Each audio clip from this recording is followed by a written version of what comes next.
সচিবালয়ে সকালে সরকারের বিভিন্ন কার্যক্রমের অগ্রগতি নিয়ে প্রেস ব্রিফিং করেন প্রধানমন্ত্রীর তথ্য ও সম্প্রচার বিষয়ক উপদেষ্টা ডাক্তার জাহিদুর রহমান। তিনি বিগত সরকারের সমালোচনা করে বলেন, ২ বছর দায়িত্বে থাকলেও অন্তর্বর্তী সরকার গ্যাস উত্তোলনে কোনো উদ্যোগ নেয়নি। তিনি বলেন, অন্তর্বর্তী সরকারের সময় জ্বালানির চাহিদা তুলনামূলক কম থাকায় পরিস্থিতি সামাল দেয়া সম্ভব হয়েছিল। জ্বালানি খাতে খুবই গুরুত্বপূর্ণ পদক্ষেপ সরকার নিচ্ছেন। আমরা সংকটটা অনেকটা সহনীয় এখন, তারপরও এখনো সংকটটা একেবারে শেষ হয়ে গেছে আমরা সেটা বলবো না, সেই ব্যাপারে আমরা পরবর্তীতে জানাচ্ছি। এদিকে ঢাকার প্রধান সড়কে ব্যাটারি চালিত রিকশা চলাচল নিয়েও কথা বলেন তথ্য উপদেষ্টা।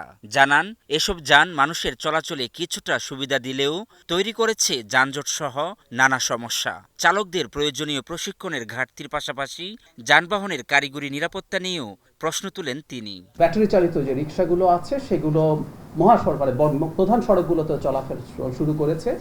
এতে সুবিধা যেমন আছে, এতে অসুবিধাও তৈরি হয়েছে।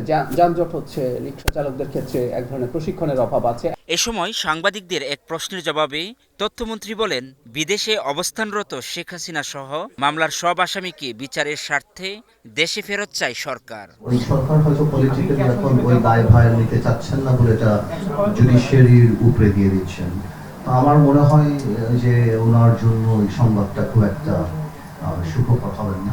বাট আমাদের তো দাবি একই, সেটা হলো যে শুধুমাত্র উনি কেন, প্রত্যেককে আমরা ফেরত চাই। সাংস্কৃতিক অনুষ্ঠান আয়োজনে কোনো বাধা বিঘ্ন সৃষ্টি করা হবে এমন মানসিকতা সরকারের নেই বলেও উল্লেখ করেন তথ্যমন্ত্রী। ওই ইন্টেলেকচুয়াল চিন্তা চেতনায় যদি কেউ ফ্যাসিজমকে। আলাউদ্দিন আল আজাদ, গ্লোবাল টেলিভিশন, ঢাকা।